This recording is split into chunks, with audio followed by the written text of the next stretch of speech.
Hello, hi friend कशा आहात तुम्ही? आय होप सगळे ठीकच असताल. तर माझ्या कुकिंग चॅनलमध्ये तुमचं सर्वांचं मनापासून स्वागत आहे. आणि माझ्या चॅनलला सबस्क्राईब केलं नसेल तर प्लीज, प्लीज माझ्या चॅनलला सबस्क्राईब करा आणि आपली रेसिपीकडे वळूया. तर मी तुमच्यासाठी एक न्यू रेसिपी घेऊन आलेली आहे. म्हणजे प्रत्येक वेळेस नवीन-नवीन अशी रेसिपी घेऊन ते येतच आहे.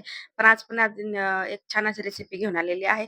तर आज आपण बनवणार आहे KFC सारखं चिकन, क्रिस्पी चिकन आणि ते पण घरच्या घरी. तर मी इथं एक अंडा घेतलेला आहे, त्याला फेटून घेतलेला आहे आणि आपण जे चिकन आहे ते ह्याच्यामध्ये ठेवलेलं आहे आणि सर्वात आधी थोडंसं मी जी काळी मिरी आहे त्याला पावडर करून घेतलेली आहे. ते पण एक अर्धा चमचा टाकलेला आहे आणि थोडंसं टोमॅटो केचप 1 चमचाभर ॲड केलेला आहे. आलं लसणाची 1 चमचाभर पेस्ट ॲड केलेली आहे. थोडंसं दही टाकलेलं आहे आणि चवीपुरतं मीठ ह्याच्यामध्ये ॲड करून आपण पूर्णपणे व्यवस्थित असं पूर्ण मिश्रण एकत्र करून घ्यायचं आहे. आणि थोडंसं आपण ह्याच्यामध्ये काश्मीरी लाल तिखट ह्याच्यामध्ये थोडंसं ॲड केलेलं आहे आणि आता जे आपलं थोडक्यात बॅटर तयार झालेलं आहे ना, एकदम व्यवस्थित आपल्या जे चिकन लेग पीस आहे त्याला व्यवस्थित कोट करून घ्यायचं आहे आणि नंतर आपल्या ह्याला अर्ध्या ताससाठी असंच म्हणजे फ्रिजमध्ये ठेवून देणार आहे. तर आपलं चिकन अर्ध्या तासासाठी रेस्ट होत आहे. तोपर्यंत इथे घेतलेला अर्धी वाटी मी मैदा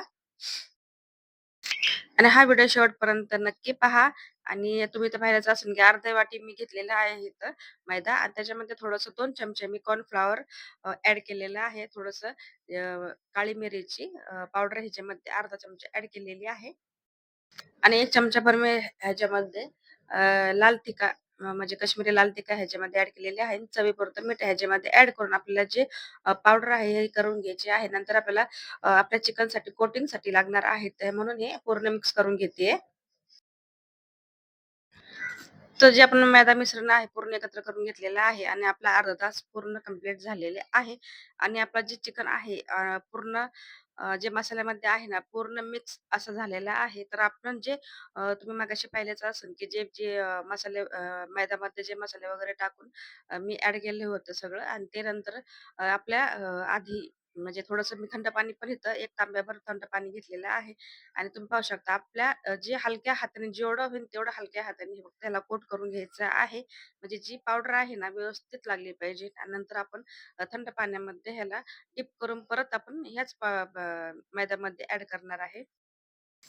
जर आपली पावडर व्यवस्थित लागलेली आहे, पण तरी पण आपल्याला थोडंसं ह्याला हाताच्या साहाय्याने झटकून असं पूर्ण असं, की म्हणजे एकदम खूप नाही, थोडंसं हाताला हे करायचं आहे, झटकायचं आहे. नंतर आपण तुम्ही तर पाहताच असाल, मी पाण्यामध्ये थोडंसं ह्याला ठेवून व्यवस्थित डीपमध्ये पाण्यामध्ये बुडवून घेतलेलं आहे.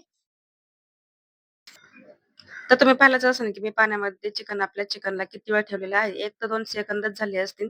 फार वेळ ठेवायचा नाही. जे आपण मैदा लावून घेतला होता, ते पूर्ण पाण्यामध्ये विरघळून जाईल. तर तेही लक्षात ठेवायचं आहे. थोडंसं पाणी थंडच घ्यायचं आहे. तर तुमच्या हिशोबाने तुम्ही पाणी म्हणजे आपण जे साधं पाणी असतं, ते पण ते घेऊ शकता. तर मी थोडंसं थंड पाणी घेतलेलं आहे.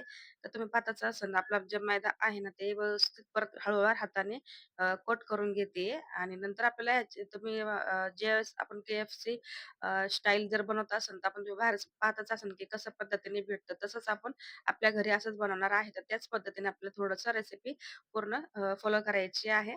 तर तुम्ही पाहतच असाल, की त्याचे लेयर वगैरे पण खूप असे व्यवस्थित दिसतात ते.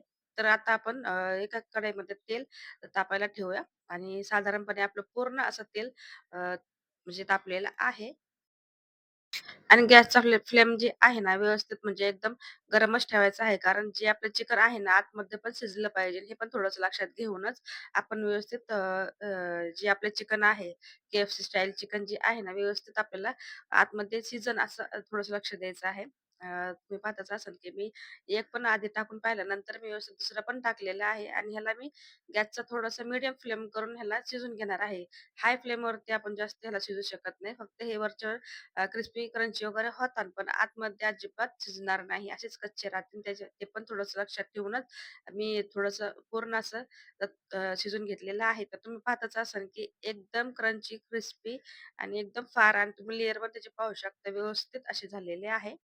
चला तर फ्रेंड्स, हा व्हिडिओ इथंच एंड करते. ही रेसिपी तुम्हाला कशी वाटली नक्की मला कमेंटमध्ये सांगा. व्हिडिओ आवडला असेल तर लाईक करा, चॅनल सबस्क्राईब करायला अजिबात विसरू नका. Bye, take care.